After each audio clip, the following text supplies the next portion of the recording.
Hello, and welcome to today's Models of Success, featuring Sarah Breedlove, better known as Madam C.J. Walker. From humble beginnings as a farm laborer, Madam Walker rose up to become a pioneer of the modern cosmetics industry, an accomplished entrepreneur, and the first self-made American millionaire. She was a remarkable human being who used her wealth as a means to help others and affect change in the world. Supreme Master Television visited the Walker Theater in Indiana, USA, where we had the honor of speaking to Ms. Lelia Bundles, Madam C.J. Walker's great-great-granddaughter and author of the biography, On Her Own Ground, The Life and Times of Madam C.J. Walker. I did years and years of research to try to tell her story and to let people know that she's not just about hair care, but she was an entrepreneur and a philanthropist and a political activist. Born just 2 days before Christmas, Sarah Breedlove led an underprivileged early life, which she was able to overcome despite all odds. She was born in 1867 on the same plantation in Delta, Louisiana, where her parents had been slaves. And both of her parents had died by the time she was 7 years old. So she had no real opportunity. She was the fifth of 6 children, and she had to go live with a sister and a brother-in-law who were not very nice to her and who were very poor themselves. She said she got married at 14 so she could get a home of her own. And she married a man named Moses McWilliams. They had one child whose name was Lelia, who I'm named after. And then when she was 20, Moses died. So she had a really, really difficult early life. But she really had a lot of perseverance and a lot of resilience, which is, I think, the quality that made her decide that I want to make my life better. After the passing of her husband in 1888, Miss Breedlove and her daughter moved to St. Louis, Missouri, where 3 of her brothers ran a barbershop. And their barbershop was near a church called St. Paul African Methodist Episcopal Church. The women of the church took her and her daughter under their wing and began to give her a vision of herself as something other than an illiterate washerwoman. So it was really the power of those middle-class women in the church who began to help her see another path. Through the support of the women at church, Sarah Breedlove began to realize the power of philanthropy. Even when she was a poor washerwoman, she tried to help raise pennies to help a blind man and his sister that her church was trying to take in. And she belonged to what was called the Mite Missionary Society, the group of women in her church who would collect pennies and nickels. So I think philanthropy and giving back was always something that was very much a part of who she was as a person.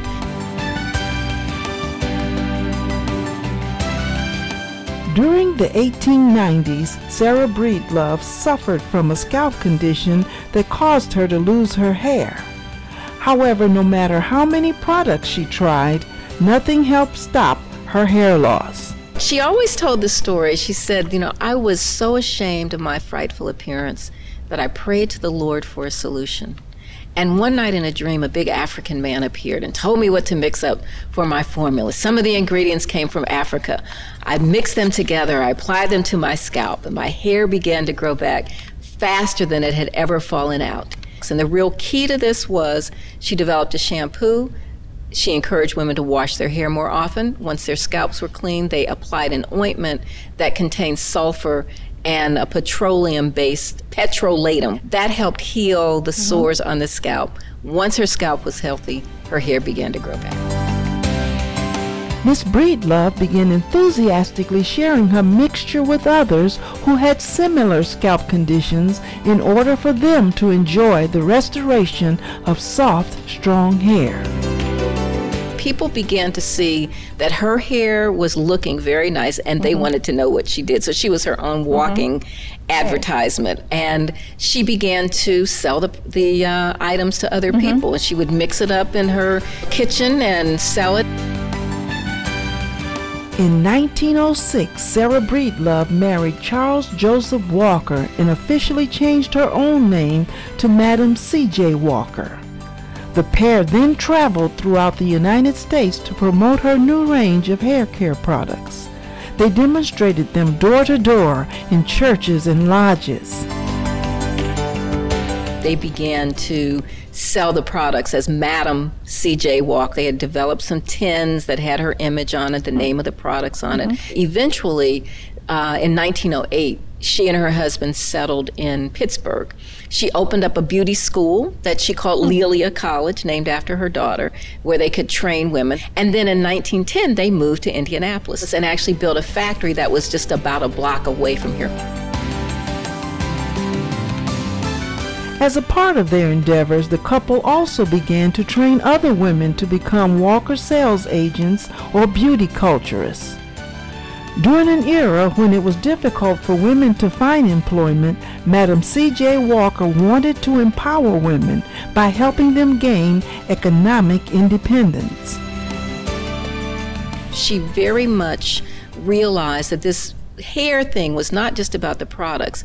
It was about creating confidence in women and about helping women have an independent income where they did not have to work for somebody else. And there were so few job opportunities for women, period. She had been a widow. She knew that there were other women like her who needed to make their own money. And she knew that the job opportunities for black women especially were limited. You know, most black women who had to work were washerwomen and maids and cooks. And there were very few who were school teachers or nurses. And she saw this as a way for them to make some money on their own.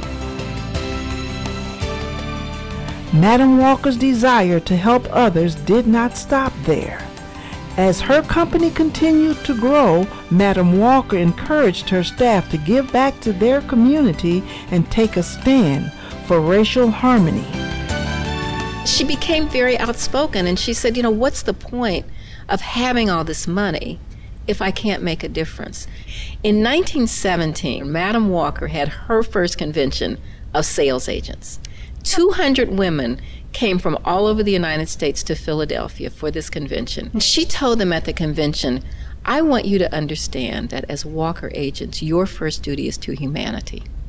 I want others to look at us and realize that we care not just about ourselves, but about others. And at this convention, she gave prizes to the women who had sold the most products, who'd brought in the most new agents, but she also gave prizes to the women who had given the most to charity. So she really envisioned this army of women making a difference in their community. So when people would come to their beauty salons, they would be telling them about what they could do to help the community, to help their churches, to help the schools in the community. And at the end of the convention, the women sent a telegram to President Woodrow Wilson urging him to make lynching a federal crime. Madam Walker also became involved in other community projects, such as a rally to build a new YMCA in Indianapolis. Madam Walker stood up and she said, I pledge $1,000 to the building fund of the YMCA because I believe if we help our boys, it will help our girls.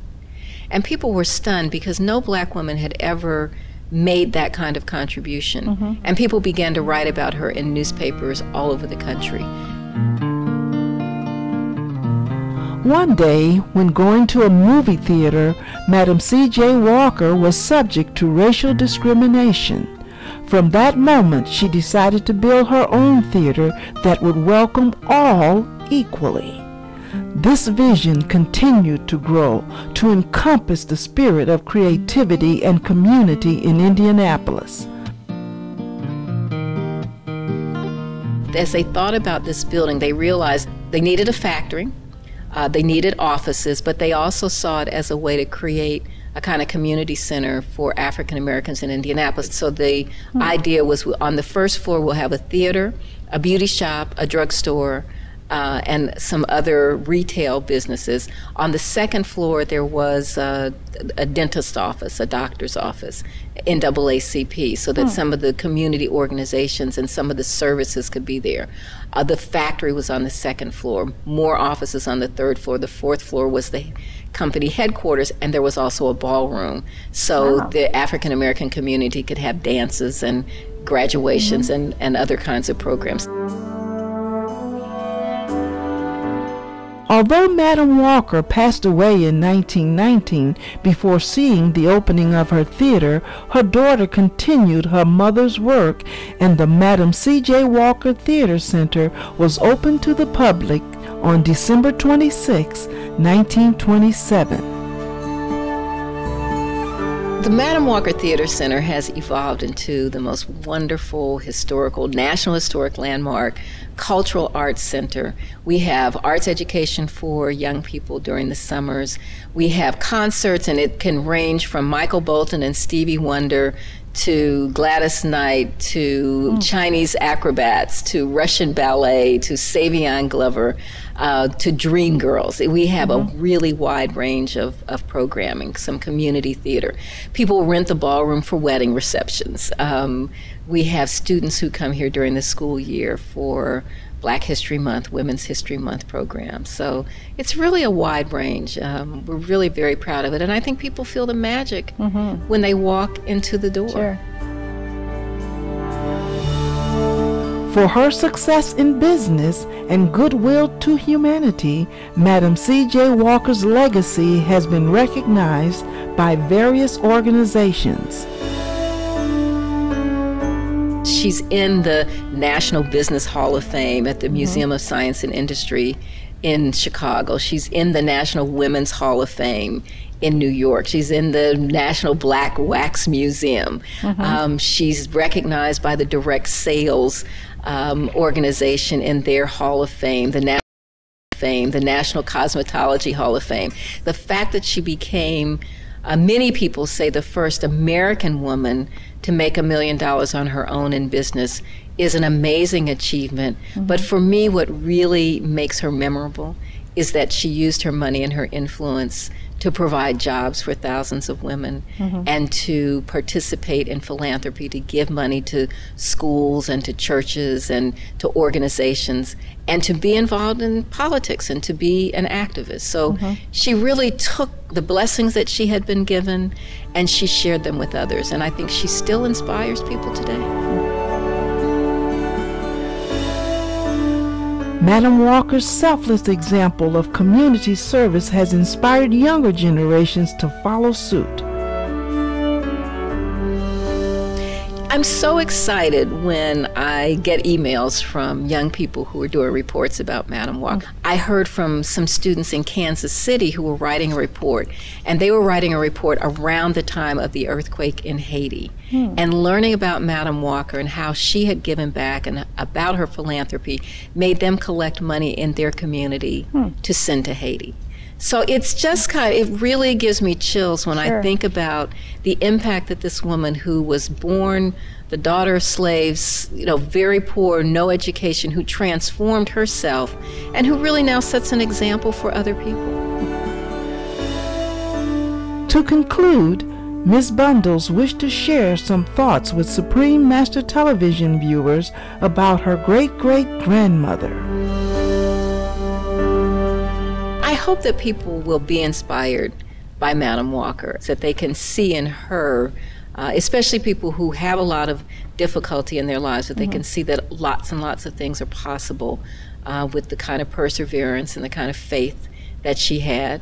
I'm very grateful to Supreme Master Television for giving us this opportunity to share Madam Walker's story and for including us with such an amazing group of people in this series, to know that Madam Walker is part of a group of people who are now known internationally as people who made a difference in the world means a great deal to me.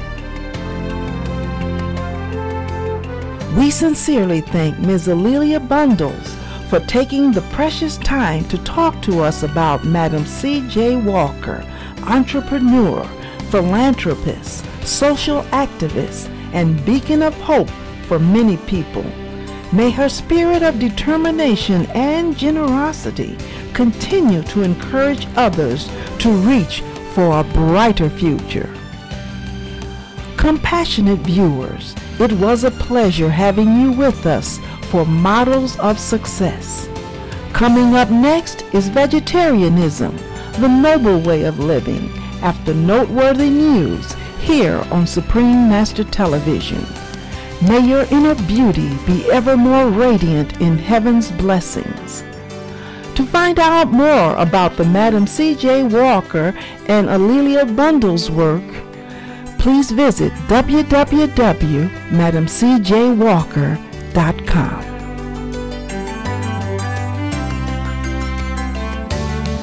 For more details, please visit www.suprememastertv.com/MOS.